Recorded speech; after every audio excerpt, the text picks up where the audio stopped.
സംസ്ഥാനത്ത് വരുന്ന നിയമസഭാ തെരഞ്ഞെടുപ്പിൽ UDFന്റെ ആദ്യ സ്ഥാനാർത്ഥി പ്രഖ്യാപനം നടന്നിരിക്കുന്നു. ബേപ്പൂരിൽ PV അൻവർ സ്ഥാനാർത്ഥിയാകുമെന്ന് KPCC അധ്യക്ഷൻ സണ്ണി ജോസഫ്. അൻവർ MLA ആകുമെന്നും സണ്ണി ജോസഫ് പറഞ്ഞു.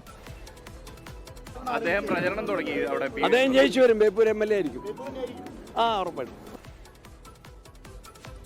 സംസ്ഥാനത്ത് ആദ്യമായാണ് UDF സ്ഥാനാർത്ഥിയെ പ്രഖ്യാപിക്കുന്നത്. ബേപ്പൂർ മണ്ഡലത്തിൽ, കോഴിക്കോട് ജില്ലയിലെ ബേപ്പൂർ മണ്ഡലത്തിൽ തൃണമൂൽ കോൺഗ്രസ് നേതാവ് PV അൻവർ സ്ഥാനാർത്ഥിയായിരിക്കും എന്ന കാര്യം ഇപ്പോൾ KPCC പ്രസിഡന്റ് സണ്ണി ജോസഫ് പറഞ്ഞിരിക്കുകയാണ്. അതിനിടെ ബേപ്പൂർ മണ്ഡലത്തിൽ PV അൻവർ പ്രചാരണം ആരംഭിച്ചു. രാവിലെ ചാലിയം ഫിഷ് ലാൻഡിംഗ് സെന്റർ സന്ദർശിച്ചു.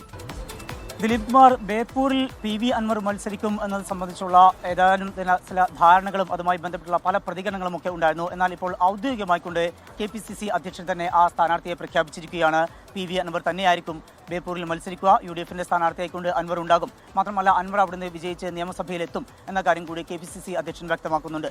നേരത്തെ തന്നെ മുഖ്യമന്ത്രിക്കും അതുപോലെ തന്നെ മുഖ്യമന്ത്രിയുടെ മരുമകൻ കൂടിയായിട്ടുള്ള മന്ത്രി മുഹമ്മദ് റിയാസിനെതിരെ രൂക്ഷമായ ഭാഷയിലായിരുന്നു PV അൻവർ ചില വിമർശനങ്ങൾ ഉന്നയിച്ചിരുന്നത്.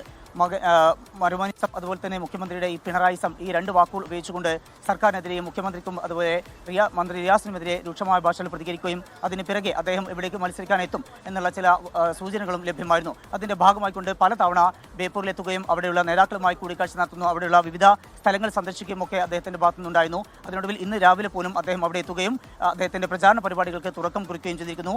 ഇന്ന് ചാലിയം ബീച്ചിലും അതുപോലെ തന്നെ ഫിഷ് ലാൻഡിങ്ങിലൊക്കെ കൊണ്ട് അവിടെയുള്ള ആളുകളുമായും അതുപോലെ തന്നെ തൊഴിലാളികളുമായി മത്സ്യത്തൊഴിലാളികളുമായിട്ടൊക്കെ അദ്ദേഹം സമിതിയും അദ്ദേഹം അവിടെ സജീവമാകും എന്ന കാര്യം അദ്ദേഹം ഉറപ്പിക്കുകയും ചെയ്തിരുന്നു. ഇപ്പോൾ അതിനൊടുവിലാണ് ഇപ്പോൾ ഈ സ്ഥാനാർത്ഥിത്വം സംബന്ധിച്ചുള്ള ഒരു വ്യക്തത കൂടി വന്നിരിക്കുന്നു. KPCC അധ്യക്ഷൻ തന്നെ അദ്ദേഹത്തെ സ്ഥാനാർത്ഥിയായി പ്രഖ്യാപിക്കുകയും ചെയ്തിരിക്കുന്നു. അദ്ദേഹം ഈ മണ്ഡലത്തിൽ സജീവമായിക്കൊണ്ട് മുന്നോട്ട് പോവുകയാണ്. പ്രചാരണം ആരംഭിച്ചിട്ടുമുണ്ട്.